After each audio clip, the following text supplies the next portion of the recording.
Shalom saudara-saudari yang dikasihi Tuhan. Hari ini kita akan melanjutkan perenungan firman Tuhan dari Roma pasal yang ke-16 ayat 1 sampai 16 yang saya beri judul Saling Memberi Salam.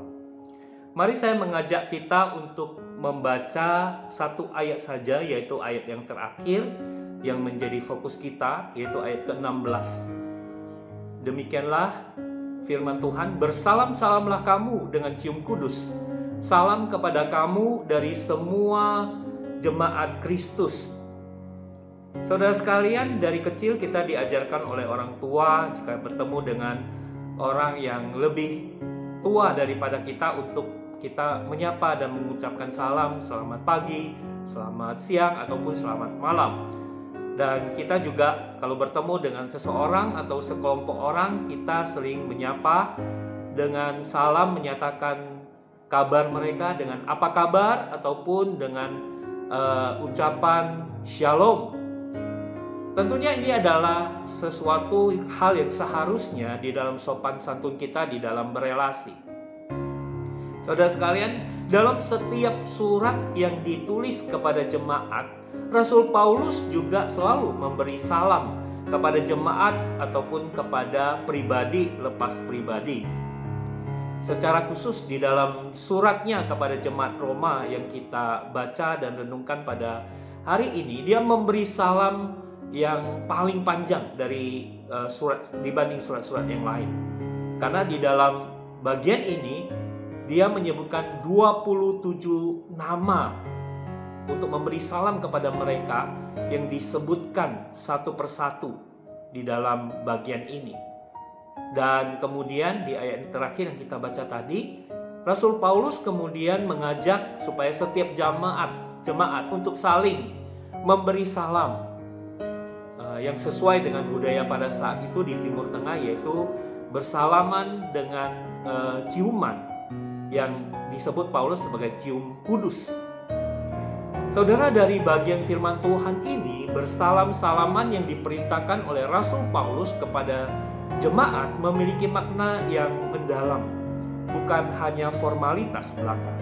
Kita belajar sesuatu yang sangat berharga sebagai orang percaya yang hidup dalam komunitas orang percaya di dalam kasih Tuhan, yaitu satu relasi yang terjalin dengan erat antara Rasul Paulus sebagai hamba Tuhan dengan para jemaat, dan secara khusus dengan rekan-rekan sepelayanan yang bersama melakukan pekerjaan Tuhan. Rasul Paulus membangun relasi pertemanan dengan sungguh-sungguh dan dengan disengaja. Satu relasi yang berkualitas yang dilakukan oleh Rasul Paulus dalam setiap pelayanan yang dilakukannya di setiap kota. Dia mengasihi setiap rekan sepelayanannya, dan dia menunjukkan segala hal yang telah dilakukan mereka secara pribadi lepas pribadi. Itu disebutkan satu persatu di dalam bagian firman Tuhan ini. Rasul Paulus memberikan satu rasa hormat dan penghargaan yang dalam kepada teman-teman sepelayanannya. Dia memberikan perhatian juga kepada mereka untuk melakukan apa yang bisa dia lakukan untuk menolong rekan-rekannya di dalam menjalankan pelayanannya dengan baik. Dia menyadari bahwa segala pekerjaan pemberitaan Injil yang dilakukannya dari satu kota ke kota yang lain itu bisa terlaksana itu karena anugerah dan penyertaan Tuhan, dengan rekan-rekan sepelayanan yang dihadirkan Tuhan di sekelilingnya. Karena itulah dalam setiap kesempatan dia menyapa jemaat di dalam surat yang dia tuliskan, dia selalu memberi salam kepada mereka dengan penuh kasih dan dengan penuh hormat dan penghargaan. Saudara-saudara yang dikasihi Tuhan, bagaimanakah dengan kita saat ini sebagai anak-anak Tuhan yang dipanggil untuk melayani Tuhan bersama-sama sebagai anggota tubuh Kristus? Bagaimanakah relasi kita dengan sesama rekan-rekan sepelayanan kita? Paulus yang meneladani Kristus Yesus juga memberikan teladan kepada kita saat ini di dalam relasi kita bersama dengan umat Tuhan dan juga dengan rekan-rekan sepelayanan.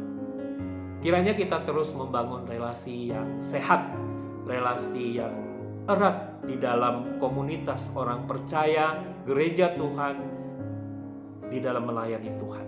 Kita belajar untuk menghargai setiap peran yang dilakukan oleh rekan-rekan sepelayanan kita, sehingga kita bisa bersalam-salaman dengan penuh makna dan saling membangun sebagai tubuh Kristus. Kiranya Tuhan menolong kita. Mari kita berdoa. Bapa di surga, kami bersyukur untuk firman-Mu pada hari ini, mengingatkan kami untuk kami boleh membangun relasi yang baik di antara sesama kami, terlebih kami sebagai pelayan-pelayan Tuhan.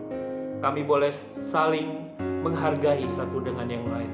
Kami boleh bersama-sama melayani Tuhan dan menggenapi akan rencana Tuhan di dalam dunia ini melalui Injil yang diberitakan. Kiranya Tuhan terus menolong dan memberkati setiap kami. Terima kasih Tuhan untuk firman-Mu.